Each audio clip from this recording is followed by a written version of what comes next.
Welcome to Lady Mythos. What if I told you that one of the most famous holiday destinations in the world was once believed to be something completely different? Not a paradise, not an island of whitewashed houses and beach clubs, but a grave. According to one ancient Greek tradition, every whitewashed street, every rocky hillside, and every famous sunset overlooks something almost nobody talks about anymore. The bodies of the giants who once tried to overthrow Olympus. At first, I assumed it was just another internet myth. Then I came back from spending 5 days on Mykonos. Like so many people, I wandered through its maze of white alleyways, watched the waves crash beneath the famous windmills, and stood overlooking the deep blue Aegean as the sun disappeared beyond the horizon. Everywhere I looked, people were laughing, celebrating, and chasing another perfect summer evening. Yet the longer I stayed there, the stranger one thought became. Every guidebook talked about beaches, every postcard celebrated sunsets, but almost nobody mentioned the story that first made this island legendary. How did a place famous for freedom, music, and unforgettable holidays become connected with one of the darkest stories in all of Greek mythology? But every answer led to an even stranger question. Because this isn't just a story about giants.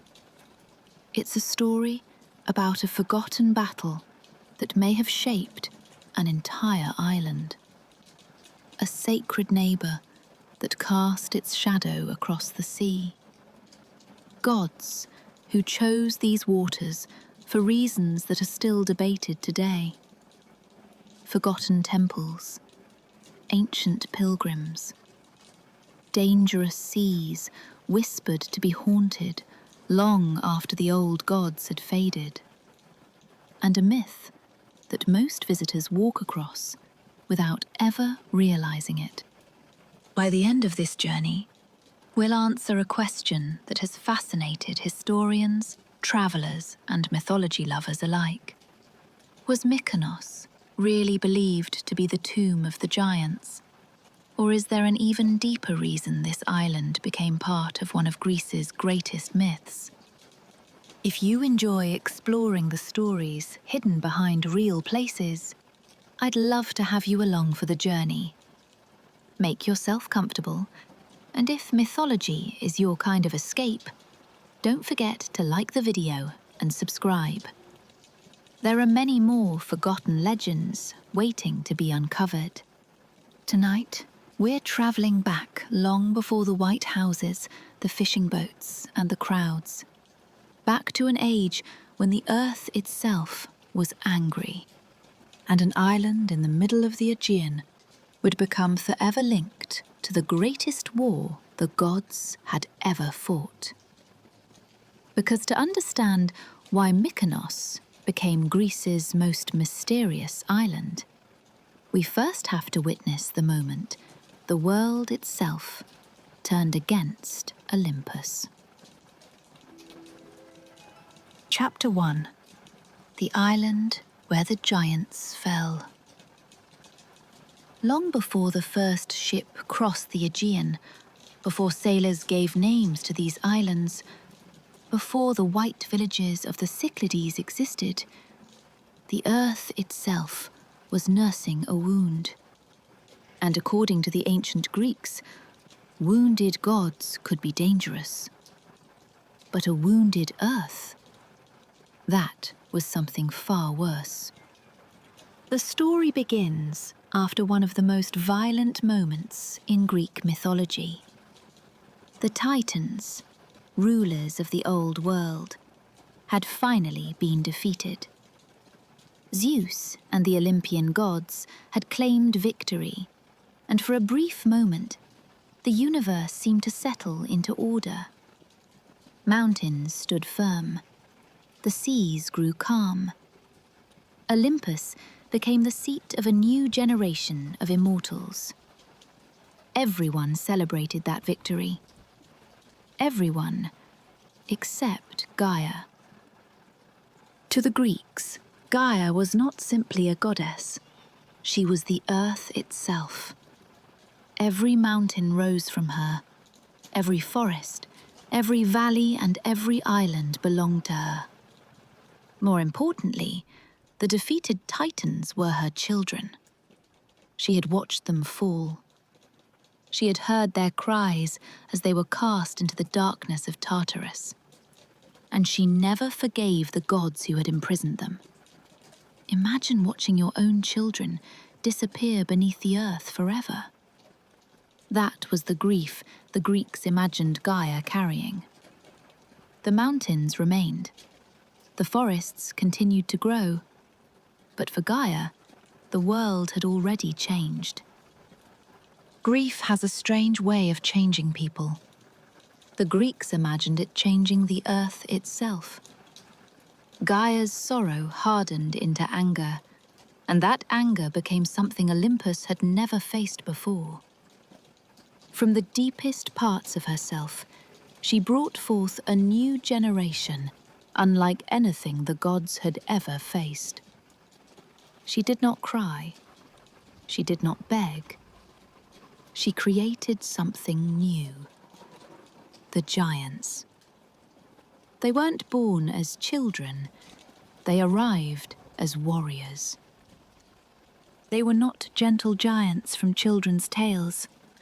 They were enormous warriors, fierce and untamed, often described with massive bodies, wild hair, and shining armor. Later artists sometimes imagined them with serpent tails, coiling where their legs should have been, making them appear half man and half monstrous beast. Whether every giant looked this way is uncertain, but one thing remained constant across the traditions. They were born for war. Many had names that sounded as fierce as their nature. Alcyoneus, Porphyrion, Enceladus, Polybotes, Ephialtes, and countless others. Each possessed terrifying strength, and each carried a hatred for Olympus before taking their very first breath. Yet Gaia knew brute force alone would not be enough. An ancient prophecy stood in her way.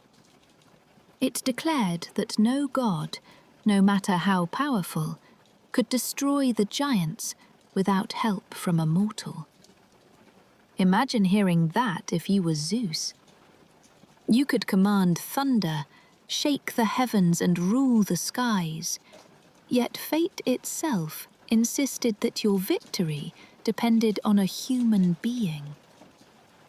The prophecy lingered like a shadow over Olympus. Gaia understood it too. Some versions of the myth say she searched desperately for a magical herb that could make her children impossible to kill, racing against Zeus before he could find it first.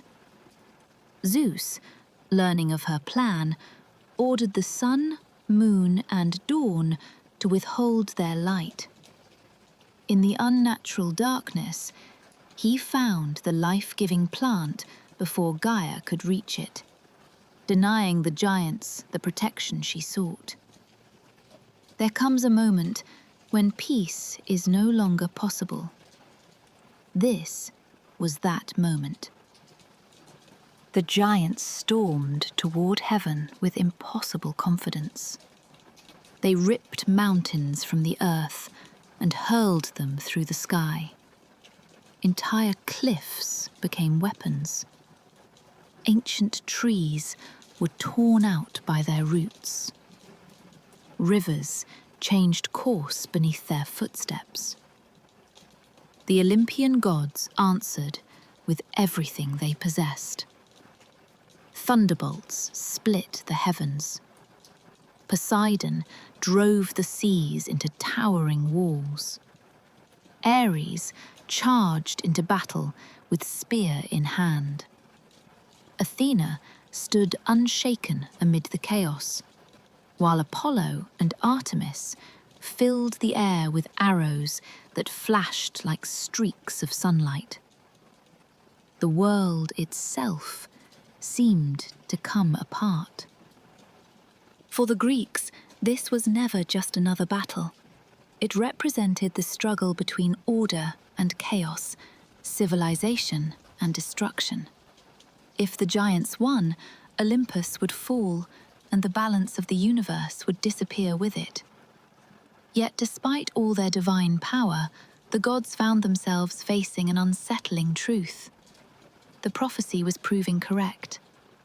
Again and again, giants were struck down, only to rise once more. Thunder alone could not finish them. Divine weapons were not enough. Olympus was fighting a war it could not win by itself. Meanwhile, far from the great mountain of the gods, scattered across the blue waters of the Aegean, the rocky islands of the Cyclades waited in silence. At first glance, they seemed like little more than lonely fragments of stone rising from the sea. But later generations would look at one of those islands differently. They would tell travelers that this quiet place held the memory of the Gigantomachy more deeply than any other. Not because the war began there, but because something extraordinary was about to arrive upon its shores. And if those ancient storytellers were right, the fate of Mykonos was about to become forever tied to the greatest battle Greek mythology had ever imagined. Chapter 2: Heracles and the battle that changed Mykonos forever. Imagine standing on Olympus and watching the impossible happen. The rulers of the universe were losing. Every thunderbolt Zeus unleashed lit the heavens, but when the smoke cleared, another giant was already climbing over shattered mountains. Poseidon's seas crashed against them. Athena's spear found its mark. Apollo's arrows flew without mercy. Still, the war refused to end. For every victory the gods believed they had won, another terrifying warrior seemed to rise from the dust. The prophecy was unfolding exactly as fate had promised. No god could finish this battle alone. That single sentence changed everything. Greek mythology often reminds us that even the gods cannot escape destiny. Zeus could challenge titans, command storms and shake the heavens with a single strike. Yet he could not break the laws laid down by fate itself. Only one being could tip the balance, not another immortal, a mortal. Or rather, someone who stood between both worlds. Heracles. Already famous for his unmatched strength, Heracles was the son of Zeus and the mortal Alcmene. His life had been filled with impossible labors, monstrous beasts, and relentless suffering. Yet none of those trials compared to what awaited him now. He was being summoned to fight a war that even the Olympians could not win without him.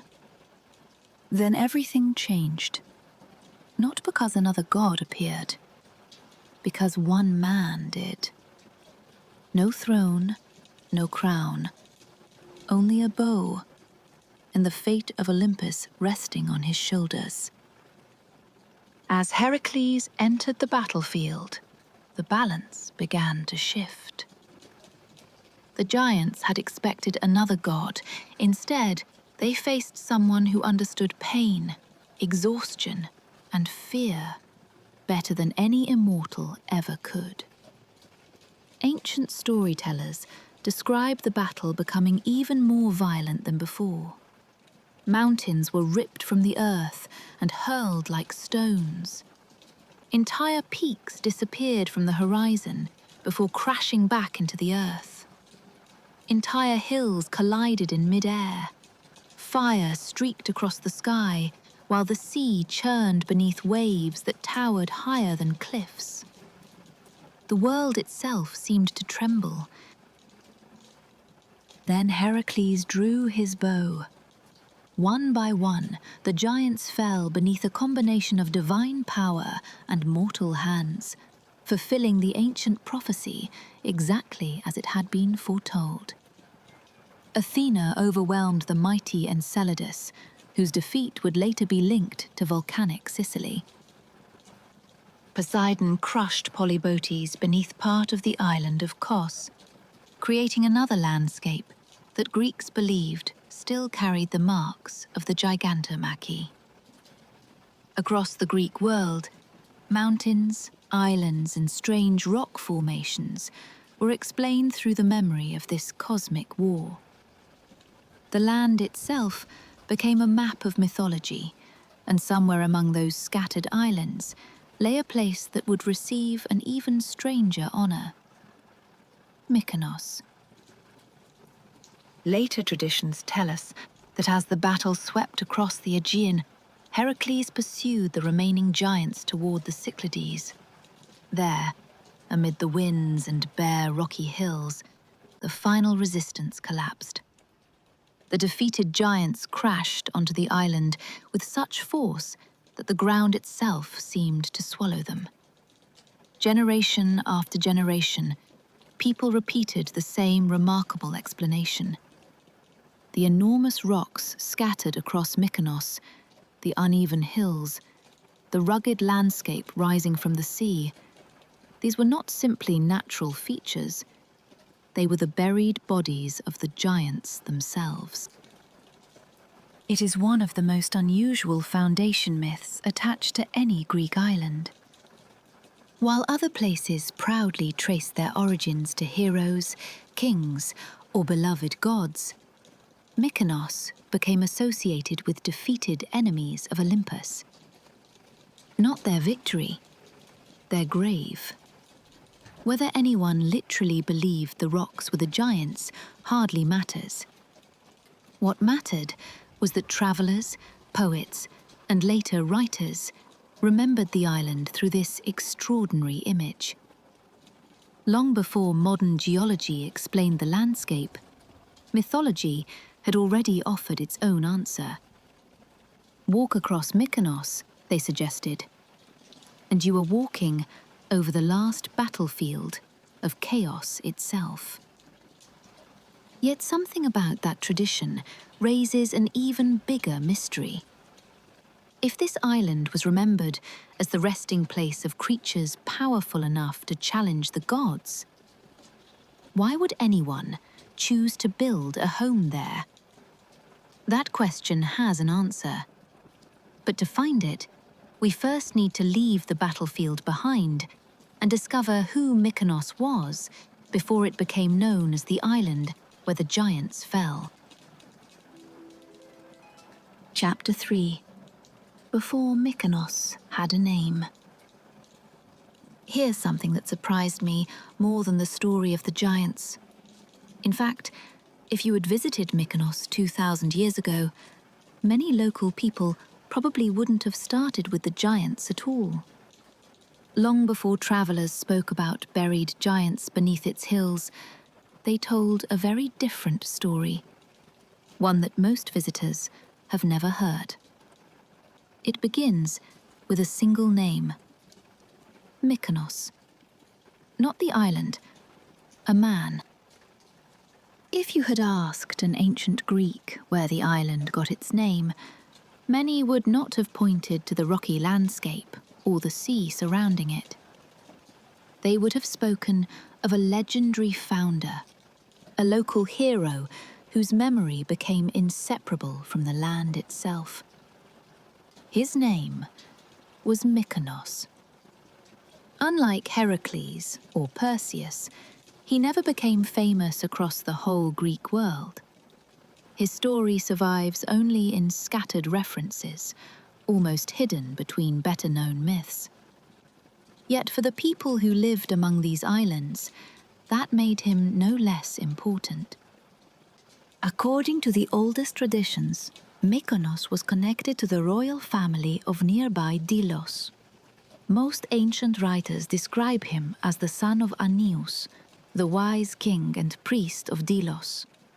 Since Aeneas himself was believed to be the son of Apollo, that meant Mykonos carried divine blood through his grandfather. In some later retellings, the family connection becomes less clear, and the few traditions draw him even closer to Apollo himself. But whichever version people believed, one idea remained the same. The island was named after a hero, not after a battle, not after the giants. That changes the way we look at Mykonos entirely. Because suddenly, the island has two identities. One speaks of death and chaos. The other remembers a family, a founder, and the beginning of human life on these shores. Picture the Cyclades as the ancient Greeks imagined them. Bare hills rising from brilliant blue water. Small natural harbours where fishing boats sheltered from the wind. Dry landscapes filled with hardy shrubs, wild herbs, and weathered stone. It may seem isolated today, but thousands of years ago, these islands formed stepping stones across the Aegean. Sailors travelled between them long before written history began, carrying stories almost as often as they carried goods. Beneath today's cafes and winding alleyways, archaeologists uncovered traces of people who lived here thousands of years before classical Greece even existed. Communities lived here during the Neolithic period, and by the Bronze Age, the island had become part of the remarkable Cycladic civilization, famous for its elegant marble figurines with folded arms. Their silent faces still stare back at us from museums around the world, reminding us that Mykonos had a human story long before it became a tourist destination, or even part of Greek mythology. Of course, those prehistoric people left no written explanation for the island's name. That is where myth stepped in. Like so many places across Greece, history and legend slowly became intertwined until separating one from the other became almost impossible. Perhaps there really was an early leader whose memory inspired the legend of Mykonos. Perhaps the hero existed only in imagination. For the ancient Greeks, the distinction mattered less than the lesson itself. To the Greeks, a place without a story was simply land. A place with a story became part of the world. Yet there is another reason the tale of Mykonos the hero matters. He was not remembered in isolation. His family ties lead directly to an island so sacred that ordinary births and deaths were once forbidden there. An island where even the gods chose to enter the world. To understand why Mykonos could never escape mythology, we have to cross a narrow stretch of sea to its extraordinary neighbour. Because, without Delos, the story of Mykonos is only half told. Chapter 4. The Sacred Shadow of Delos. Stand on the northern shore of Mykonos on a clear morning, and you'll notice something curious. Just across the narrow stretch of water lies a small, rocky island. Today it looks quiet, almost forgotten. Yet more than 2,000 years ago, people crossed entire seas just to set foot there. Because that island was Delos. And without Delos, Mykonos would never have become the place we know today. Long before Apollo's first cry echoed across the Aegean, another story unfolded. It began with Asteria, a titaness whose name meant the Starry One. Pursued relentlessly by Zeus, she refused to surrender. Rather than become another of his lovers, she threw herself into the sea and transformed into a lonely floating island, drifting wherever the winds carried her. That wandering island became Delos. It belonged nowhere. It had no roots, no home. For ages, it drifted across the open sea, unwanted and untouched. Then another desperate figure appeared, Leto. Pregnant with the children of Zeus, she wandered the Greek world, searching for somewhere, anywhere, that would let her give birth. No land dared help her. Hera's jealousy was legendary, and every city, every island, and every coastline feared what might happen if they offered Leto shelter. Imagine that loneliness. A goddess, carrying 2 unborn children, turned away wherever she went, until she reached the drifting island. Unlike the others, Delos had little to lose. According to the ancient hymns, Leto promised that if the island welcomed her, it would become honored above all others. Temples would rise upon its shores. Pilgrims would cross the sea to worship there. Its name would be remembered for generations. For the first time in countless years, the wandering island stopped running. At that moment, the wandering rock that had floated freely across the sea became anchored forever. Then came one of the most celebrated births in all of Greek mythology.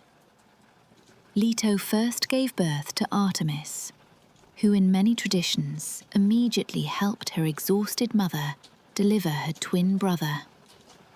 Soon afterwards, Apollo entered the world beneath a sacred palm tree.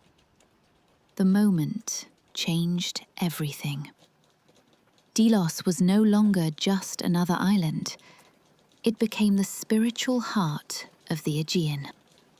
Kings travelled there. Merchants arrived from distant lands. Athletes competed during great festivals. Musicians performed hymns in Apollo's honour, while priests filled the air with incense and prayers. Every harbour overflowed with ships, carrying gifts for the god. But the island's holiness came with extraordinary rules. Ancient authorities believed Delos had to remain ritually pure. Birth and death, 2 of the most ordinary parts of human life, were considered too powerful for such a sacred place. People who were close to giving birth were taken elsewhere. Those nearing death were removed from the island. Later, even graves were relocated as part of ritual purification. Think about how unusual that is. An island dedicated to the god of light, where neither life's beginning nor its end was meant to remain. It was sacred because it stood apart from ordinary human existence. And just across the water, there was Mykonos. Close enough to see Delos every day, far enough to live an entirely different life. While Delos belonged to gods, ceremonies, and pilgrims, Mykonos became the practical neighbor. Fishermen repaired their boats there. Families built homes. Traders rested between voyages. Workers, craftsmen, and visitors found space on an island where daily life could continue without the sacred restrictions imposed across the channel. One island became a sanctuary. The other became its companion. For centuries, the 2 existed almost like reflections of one another, forever linked, yet completely different. And perhaps that's why the old story of the giants never disappeared from Mykonos. Delos was remembered as the birthplace of divine light. Mykonos was remembered as the place where the enemies of that divine order lay buried. One represented creation, the other remembered destruction. One looked upward to the heavens, the other seemed to keep its secrets beneath the earth. Living beside a place so sacred changes more than trade routes or local customs. It changes the stories people tell. And when an island spends centuries in the shadow of the holiest place in Greece, something unexpected begins to happen. Its own forgotten myths quietly grow stronger. Chapter 5. The Forgotten Gods of Mykonos. If the giants truly lay beneath Mykonos, why would anyone build temples above them? It's a strange contradiction. You would expect an island remembered as the burial place of the enemies of Olympus to be feared or avoided. Instead, the opposite happened. Generation after generation returned to these shores, raised shrines, offered sacrifices, and prayed to the very gods who had defeated the giants. Somehow, the island transformed from a battlefield into a place of worship. Perhaps that's the greatest mystery of all. Walk across Mykonos today, and it's easy to miss the clues. Whitewashed houses cover much of the ancient landscape. Cafes spill into narrow alleyways, and the sound of the sea mixes with conversations from every corner of the world. Yet beneath those streets, archaeologists have uncovered fragments of an older island. Broken marble altars, pieces of carved temples, ancient inscriptions worn smooth by centuries of wind. Each discovery whispers the same message. People didn't come here because they feared the gods. They came because they believed the gods were already here. The strongest influence, unsurprisingly, came from nearby Delos. Apollo's presence reached well beyond his sacred birthplace. His sanctuary dominated the surrounding islands, and Mykonos naturally became part of that religious world.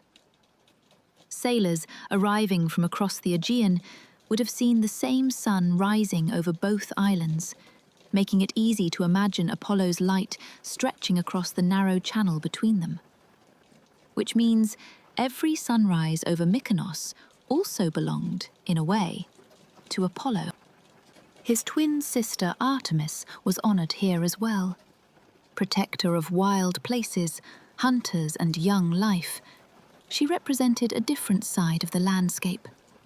While Apollo brought order and prophecy, Artemis belonged to rocky hillsides, moonlit paths, and the untamed edges of the world. Even on an island shaped by sea winds and bare stone, people found room for both siblings. But there was another god whose presence almost feels inevitable. Poseidon. Spend only a few minutes watching the waves crash against the coast of Mykonos, and it's easy to understand why. The sea was never just scenery. It decided whether fishermen returned home, whether merchants reached their destination, whether storms spared a family or swept them into legend. Every voyage began with hope, but many depended upon the mood of one god. Offerings were made. Prayers were whispered before ships left harbor, because no sailor wanted to discover what happened when Poseidon became angry. Yet another presence lingered around the island in quieter ways. Dionysus. Although his greatest myths belong elsewhere, his influence spread throughout the Cyclades. Festivals of music, dancing, and wine echoed across the islands, celebrating a god who blurred the line between joy and madness, freedom and loss of control. Standing in modern Mykonos, where celebration continues long after sunset, it's difficult not to notice the strange parallel. Not because the island became dedicated to Dionysus, but because his spirit of celebration still feels unexpectedly at home here. Archaeology paints the same picture. Inscriptions recovered from Mykonos reveal a community deeply connected to the religious life of the Aegean. Dedications to gods, fragments of sanctuaries, and traces of ancient worship remind us that mythology was never simply a collection of stories. For the people who lived here, these gods shaped everyday life.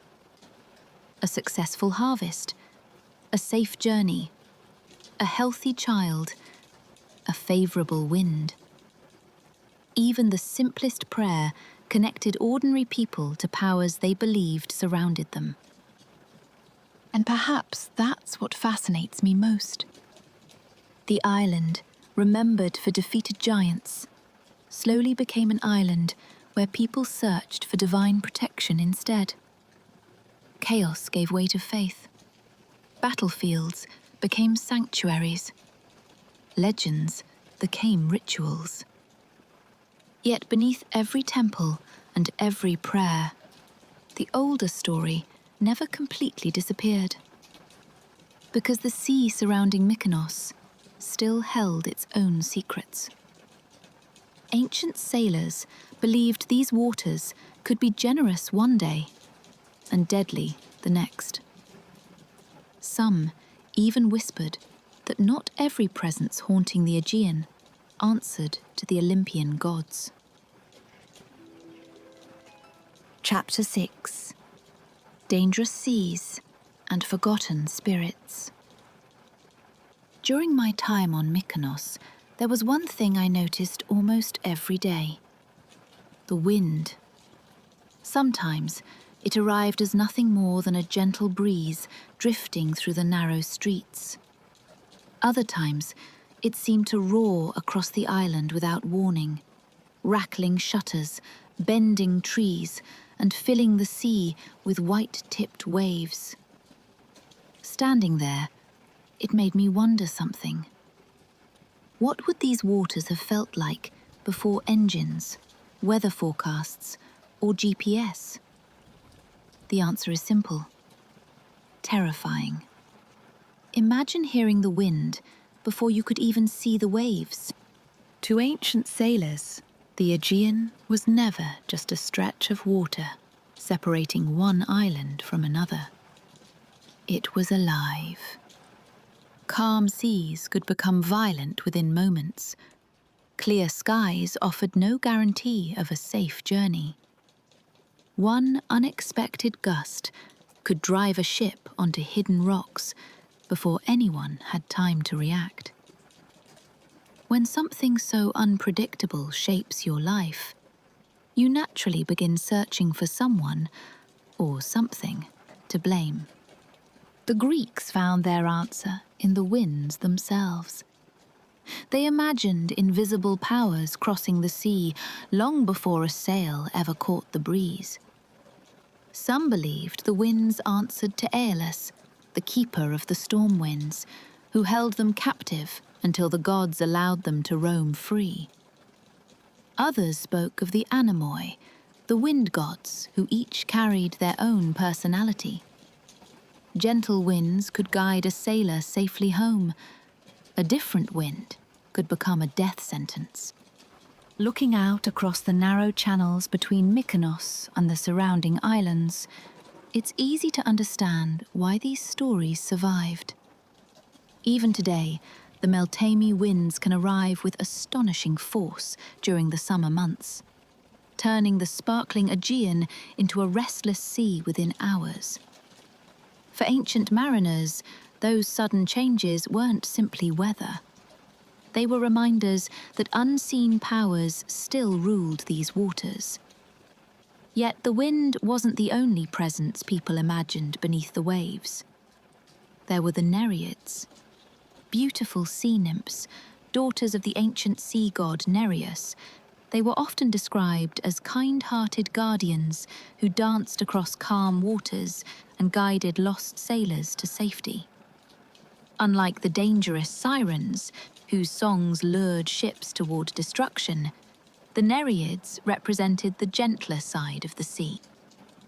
But ancient myths rarely leave beauty untouched. Even a peaceful sea could become deadly when greater gods intervened. One moment, the water reflected the stars. The next, Poseidon's anger could raise waves high enough to swallow an entire fleet.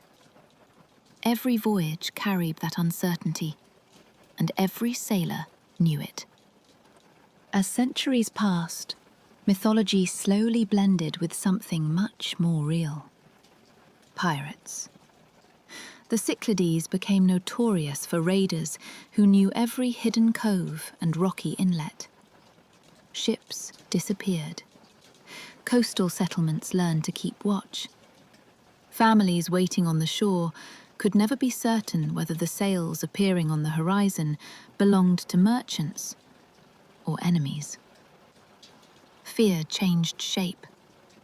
Stories that had once belonged to gods and sea spirits gradually mixed with whispered tales of ghostly ships, mysterious lights drifting across the water, and strange figures seen standing along isolated cliffs before vanishing into the darkness. No one can say exactly where mythology ended and folklore began.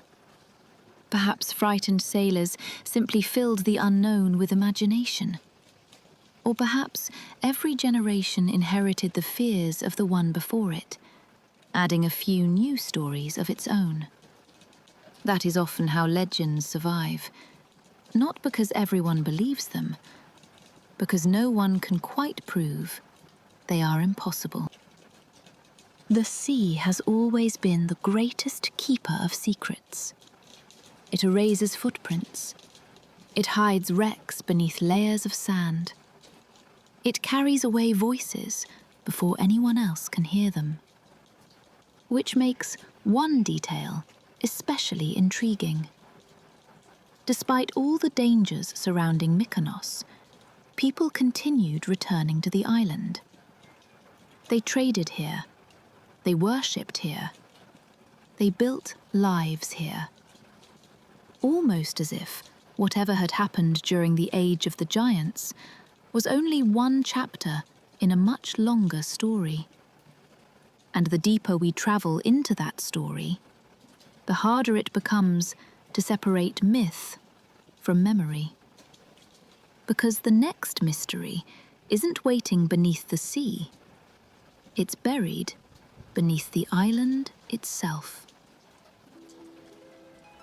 Chapter 7. The treasure nobody wanted to find. Every great myth seems to hide a treasure, but this one came with a warning. Imagine discovering a chest filled with gold and deciding not to touch it, not because someone else might steal it, because you believed the gods themselves were watching. That fear shaped these islands for centuries. By the time pilgrims were traveling regularly to Delos, the sanctuary had become astonishingly wealthy. Kings sent gifts, city-states dedicated marble statues, merchants offered silver, bronze, and finely crafted vessels in gratitude for safe voyages. Ordinary people left whatever they could afford, believing Apollo had heard their prayers. Year after year, the offerings grew. The sacred island became more than a place of worship. It became one of the richest sanctuaries in the Greek world. Across the narrow water, the people of Mykonos watched ships arrive almost daily, not carrying armies, but carrying wealth. Imagine sunlight reflecting from polished bronze as sailors unloaded gifts meant for the gods. Marble sculptures emerged from wooden ships. Priests carefully recorded valuable offerings before carrying them into temples, where they would remain for generations. Some objects were priceless. Not because of what they were made from, because they belonged to Apollo. In the ancient Greek world, that distinction mattered. Sacred property was never considered ordinary wealth. To steal from a sanctuary wasn't merely a crime, it was an insult directed at the gods themselves. And everyone knew the stories. Men who mocked sacred places lost everything. Kings who ignored divine warnings watched their fortunes collapse. Whether those tales were true mattered less than the fear they created. Most people simply refused to take the risk. Yet fear has never stopped everyone. As political power shifted across the Aegean, Delos became increasingly vulnerable. Pirates prowled these waters, searching for wealthy merchant ships and poorly defended harbours. The sea routes that had once brought prosperity also carried danger. Rumours spread quickly. Had treasures been hidden before raiders arrived? Had priests secretly moved valuable offerings away from the temples? Did sacred wealth disappear beneath the earth before enemies could claim it? No ancient writer gives us a dramatic tale of buried gold waiting beneath Mykonos. But rumours rarely need evidence to survive. For generations, people imagined that somewhere among the abandoned sanctuaries and ruined temples, forgotten riches still rested beneath broken marble and drifting sand. Archaeology has revealed something quieter, but perhaps even more fascinating. Fragments of temples, collapsed walls, broken inscriptions naming worshippers whose voices vanished thousands of years ago. Pieces of statues that once stood proudly before the gods. Each discovery feels less like uncovering treasure and more like listening to echoes. Because these ruins preserve something far more valuable than gold. They preserve belief itself. Walk among the stones today, and it's impossible not to wonder about the people who placed each offering with hopeful hands. A mother praying for her child's recovery. A sailor thanking Poseidon after surviving a storm. A merchant asking Apollo for one more successful voyage across unpredictable seas. Those prayers have long since faded. The stones remain. Perhaps that was the real treasure all along. Perhaps that explains why abandoned sanctuaries often attracted stories of curses. Not because priests deliberately protected hidden wealth with magic, but because ordinary people believed sacred places deserved respect long after their temples fell silent. Some ruins were left untouched simply because no one wished to discover what might happen if they disturbed what had been dedicated to a god. In time, nature reclaimed much of the landscape. Marble columns collapsed, dust covered ancient pathways, wild grasses grew where pilgrims once gathered.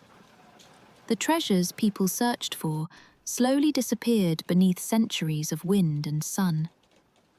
Yet another mystery remained hidden, because while archaeologists uncovered forgotten sanctuaries, they also began uncovering evidence that the island's oldest stories reached back far beyond the temples themselves, far beyond Apollo, far beyond the pilgrims. Perhaps even to the age when people first looked at these strange rocky hills and believed they were looking at something that had once been alive. Chapter 8. When Paradise Hides Its Past. Here's a question I couldn't stop thinking about while walking through Mykonos. How does an island forget its own story? Not overnight. Not because someone decides to erase it, but slowly, almost without noticing. Imagine standing among the temples of ancient Delos during the height of its glory.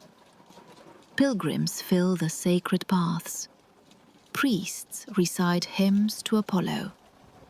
Ships crowd the harbor, carrying gifts from every corner of the Greek world.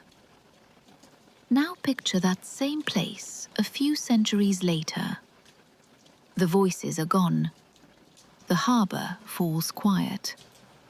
The marble slowly begins to crack beneath the sun.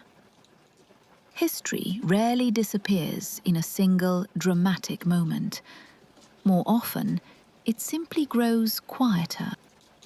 The ancient world changed. Empires rose and collapsed.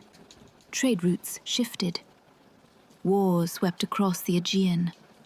Pirate raids made once busy waters dangerous, and the islands that had connected the Greek world gradually became less central than they had once been. Delos, once among the holiest places in Greece, slowly emptied. Its temples remained, its worshippers did not. Across the narrow channel, life on Mykonos continued. Families still fished, children still played along the shore. The seasons kept turning. But something invisible had begun to fade. The old stories were no longer part of everyday life. For generations, mythology had explained almost everything.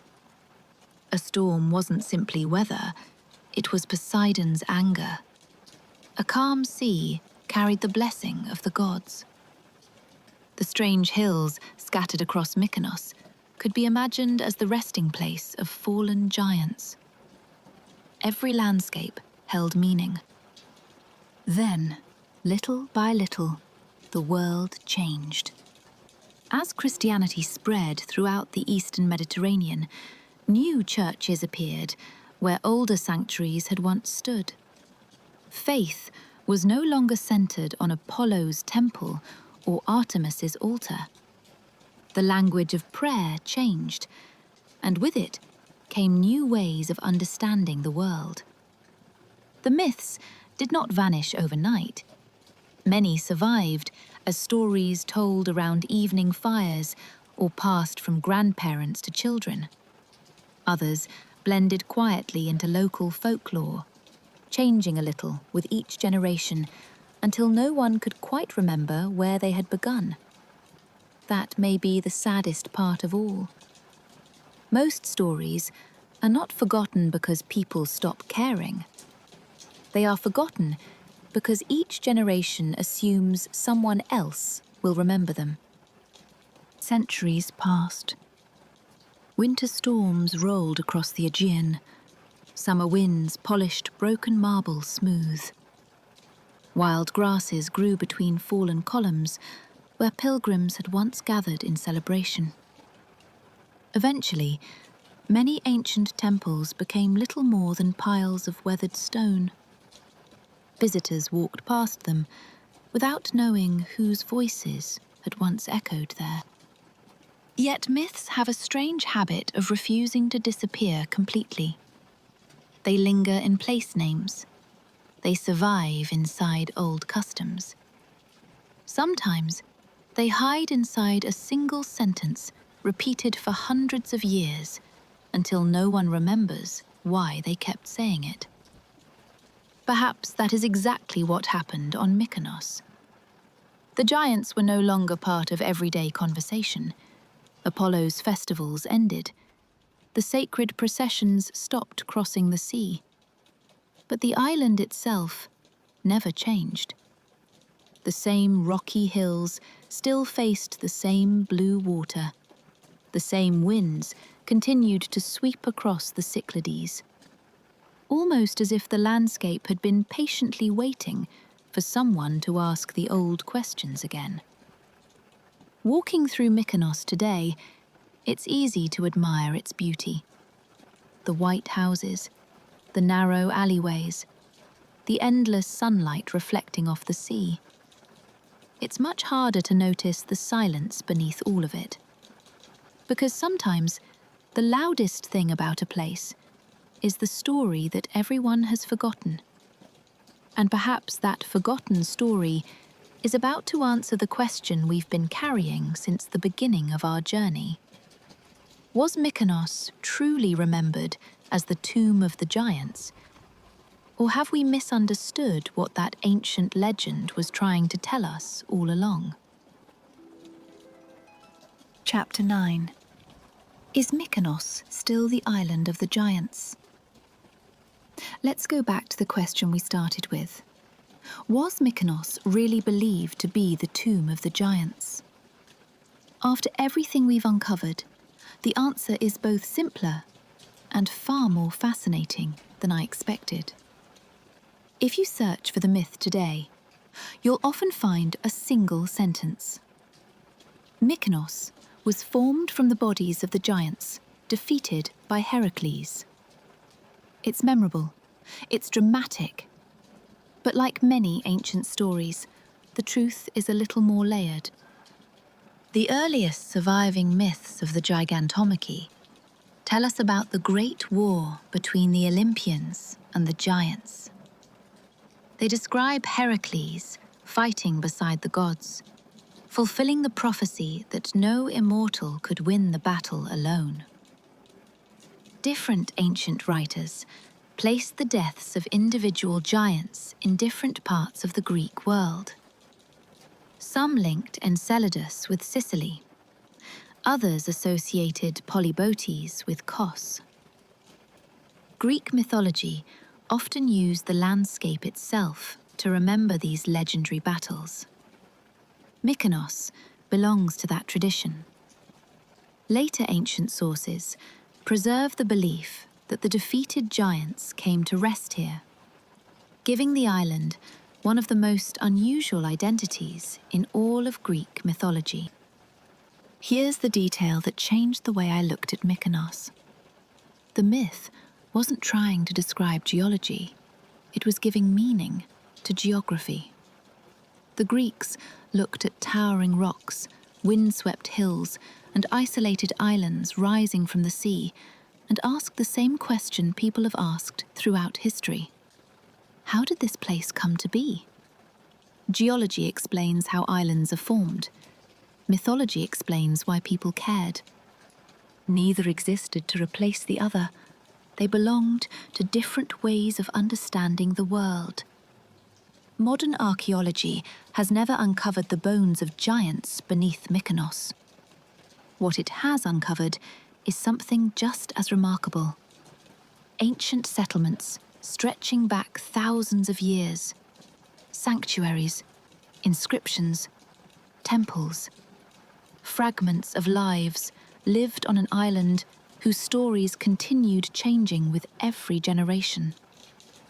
Those discoveries tell us that Mykonos was never defined by a single myth. It was a place where memory accumulated. A hero gave it his name. Pilgrims crossed its waters, gods were worshipped, sailors feared its winds. Empires rose and disappeared.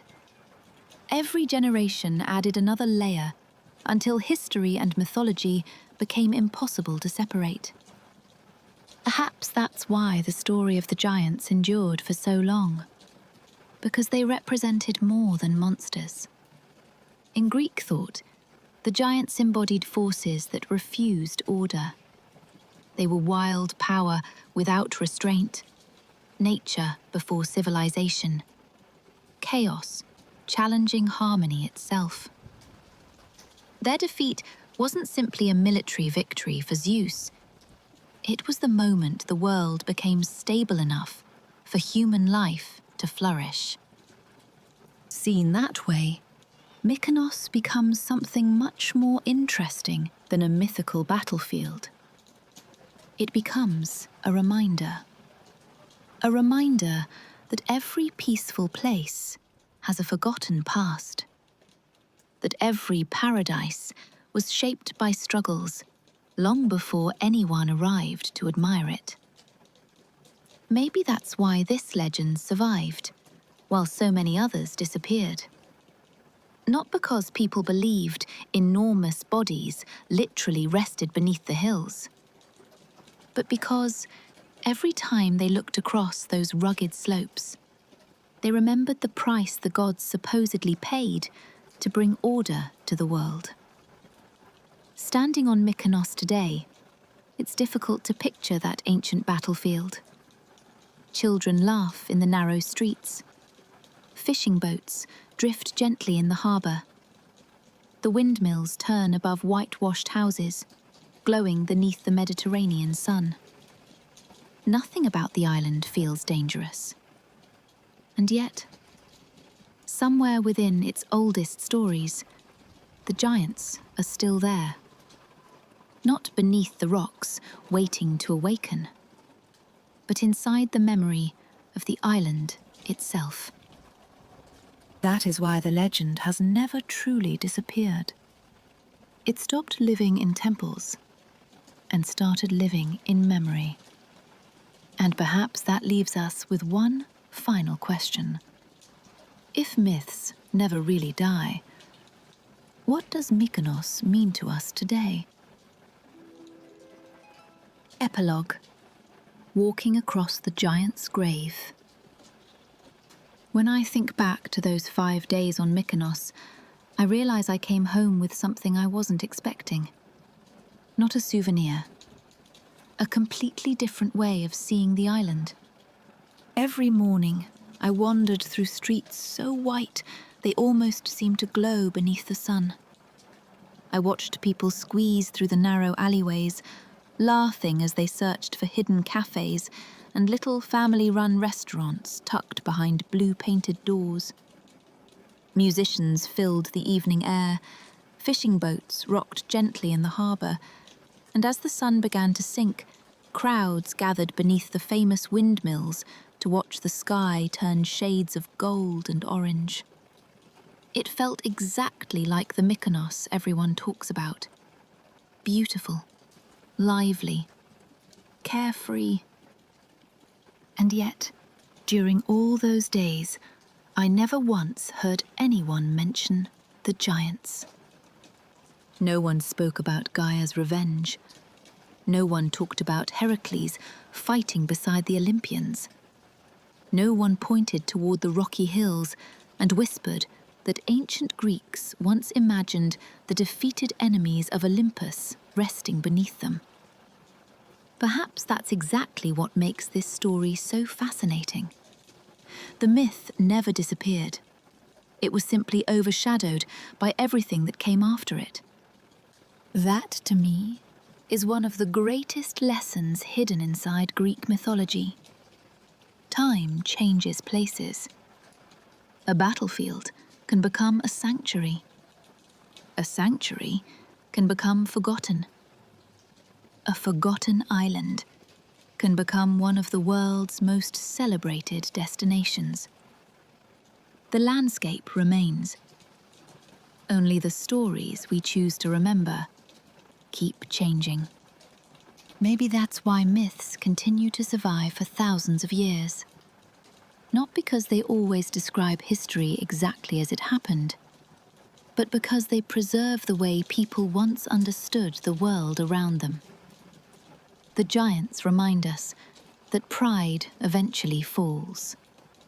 The Olympians remind us that even victory comes at a cost. And Mykonos reminds us that places are never defined by a single chapter of their history. Joy can grow where people once imagined chaos. Light can return to landscapes that were once remembered through darkness. So, was Mykonos really the tomb of the giants? Ancient mythology certainly wanted people to believe it was. Whether those giants ever existed matters far less in the fact that, for more than 2,000 years, people looked across this bright little island in the Aegean and imagined that, somewhere beneath its white stone streets, lay the defeated enemies of Olympus. I think that's an extraordinary idea. because the next time someone visits Mykonos, they'll probably notice the white houses, the blue sea, and the famous sunsets first. But perhaps, just for a moment, they'll also remember the older story hidden beneath their feet. The one that transformed an ordinary island into one of Greek mythology's most mysterious places. And maybe that's the real magic of mythology. It doesn't ask us to believe every story. It asks us to see familiar places with new eyes.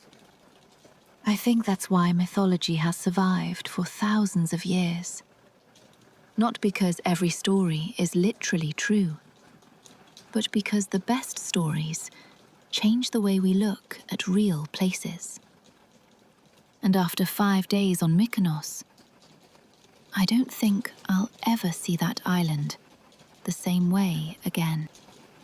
If you enjoyed traveling through this forgotten corner of Greek mythology with me, I'd love to have you join me on the next journey. There are still countless myths, lost kingdoms, and ancient legends waiting to be explored together. Until next time, thank you for listening. And wherever your next adventure takes you, never stop looking for the stories hidden beneath the surface.